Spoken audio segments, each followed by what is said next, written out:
সম্মানিত এলাকাবাসী, আমার নাম তমাল কৃষ্ণা হাওলাদার। আমার বাড়ি হচ্ছে কাঠালিয়া থানা, ভিনাপানি বাজার, দক্ষিণ কৈখালী গ্রাম।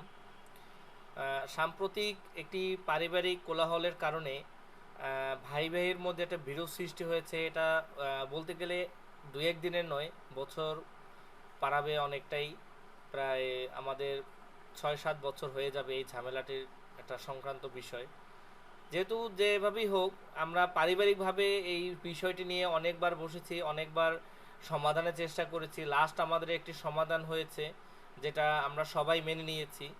কিন্তু তারপরও ফেসবুকে সাম্প্রতিক আমি দেখতে পাচ্ছি যে আমার আপন মেজো ছেলে, মেজো জ্যাঠার ছেলে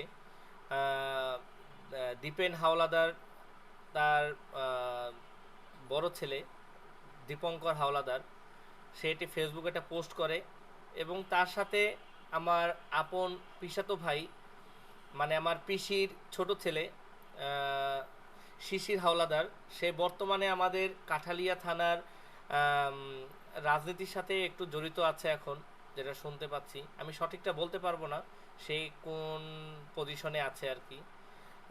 তো আমি সাম্প্রতিক এই দুইজনের একটা পোস্টে খুবই বেদনাদায়ক হয়ে আপনাদের কাছে এই ভিডিওটা প্রকাশ করতেছি।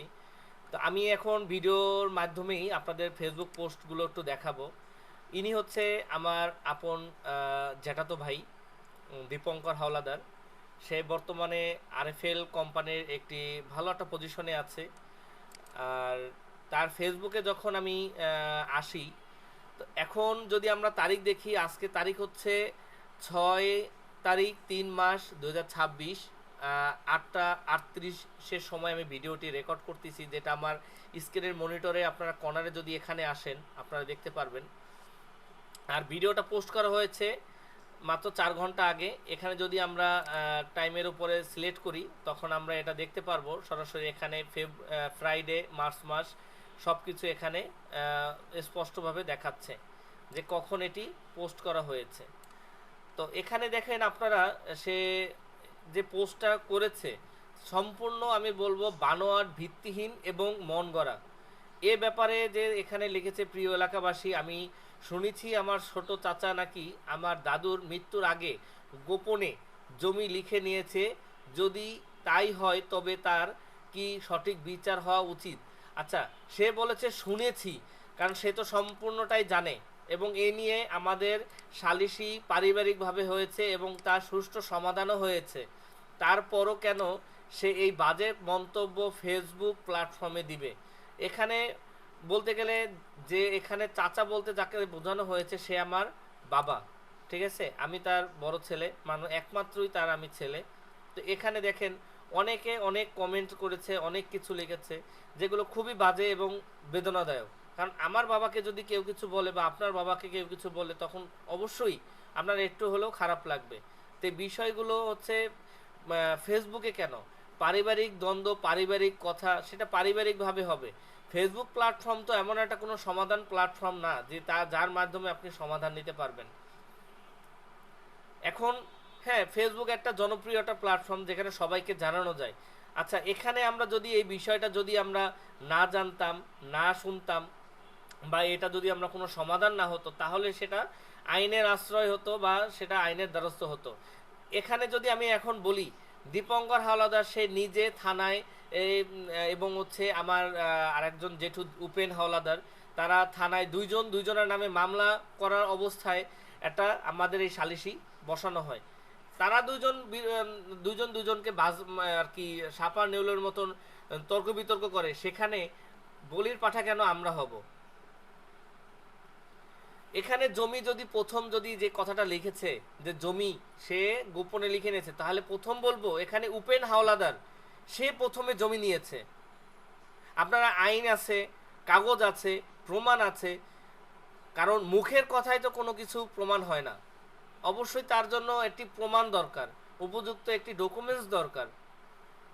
তো মানুষের মুখের কথা এবং একটি বানোয়াট ভিত্তিহীন একটা পোস্টের মাধ্যমে এই যে মানুষ কত কিছু কমেন্ট করেছে, এখানে যদি এখন দেখা যায়, এখানে হচ্ছে এটা হচ্ছে আমার দীপঙ্কর দাদার আমার বাবা, আমার সম্পর্কে আমার জেঠু হয়, এটা হচ্ছে আমার বাবা।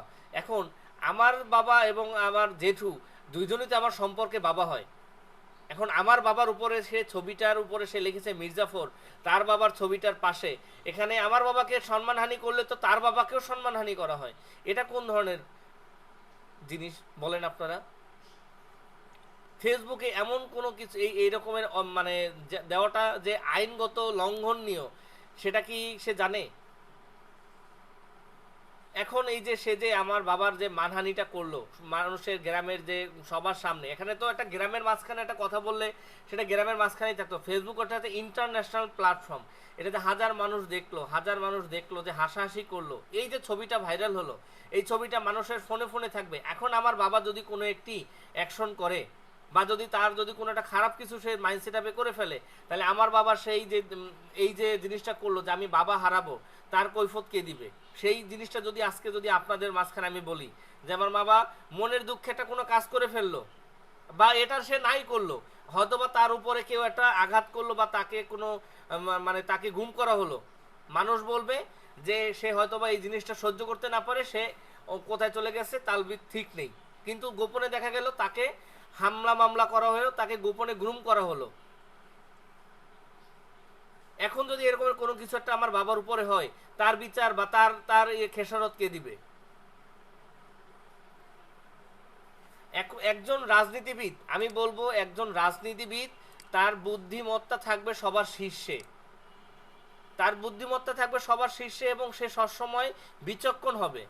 আমি শিশির আমার আপন পিসাতো ভাই, সে রাজনীতি করে, আমি শ্রদ্ধা করি, কোনো সমস্যা নেই, রাজনীতি মানুষ করতেই পারে। কারণ একজন যদি রাজনীতি নাই করে তাহলে দেশ কে চালাবে?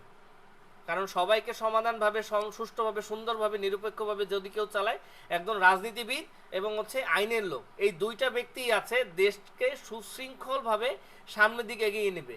এখানে আমার শিশির দাদা যে সে যে কাজটা করলো, এখানে সে যে এখানে লিখেছে, প্রিয় এলাকাবাসী, আজ অত্যন্ত ভারাক্রান্ত মনে আপনাদের সামনে একটি কথা বলতে চাই।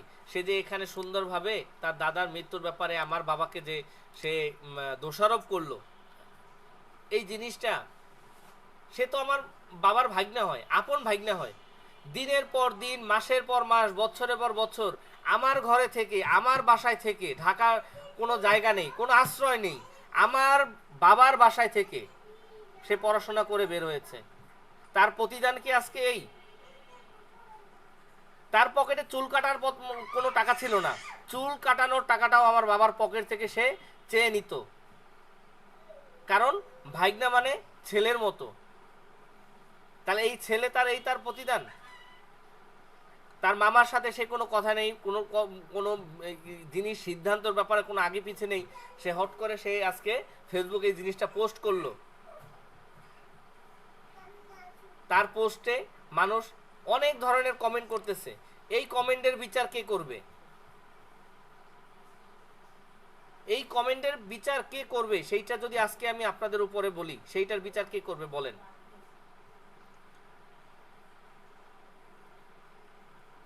তাই আমি আজকে বলি, আজকে যেহেতু তারা আমার বাবার ব্যাপারে আজকে এত কিছু লিখেছে, এত কিছু বলেছে, যদি আজকে আমার বাবার কিছু হয়, তাহলে আমি আপনাদের সামনে আজকে প্রশ্ন রাখলাম এবং আমি আইনের আশ্রয় নিব যে তারা দুজন সংগঠিত হয়ে আমার বাবাকে কোনো কিছু একটা করেছে, এই জন্য আজকে আমি বাবা হারা হলাম।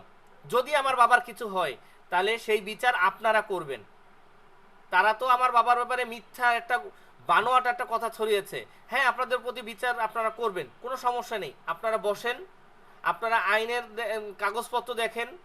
আপনারা যারা সাক্ষী ছিল, আমার বাবা চাইছে আর আমার বাবা আমার ঠাকুর দাদা জমি লিখে দিছে, এটা কি কোনো সাক্ষী ছিল না? এটা কি মানুষ দেখেনি? এটা কি রেকর্ড হয়নি?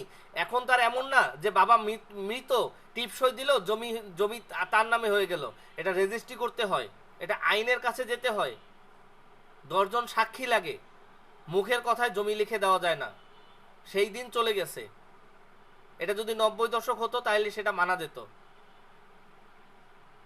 এখন আপনাদের উপরে আমার এই জিনিসটা রইল। আমি আপনাদের কাছে একটা জিনিসই জানাই, আমি বাড়িতে থাকি না, আমি ঢাকা শহরে থাকি। আমার বাবার যদি কিছু হয় তাহলে সম্পূর্ণ দায় আমি এই শিশির হাওলাদার এবং দীপঙ্কর হাওলাদার এদের কাছে আমি দিব। এবং এদের পিছনে যারা ইন্ধন যোগাচ্ছে, যদি সেটাও যদি আমার কানেও আসে সেটা আমি অবশ্যই আপনাদের জানাবো।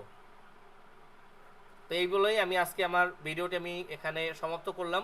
সবাই ভালো থাকবেন এবং আমাদের প্রতি দোয়া রাখবেন যাতে আমরা সুষ্ঠুভাবে সুন্দরভাবে থাকতে পারি। নমস্কার।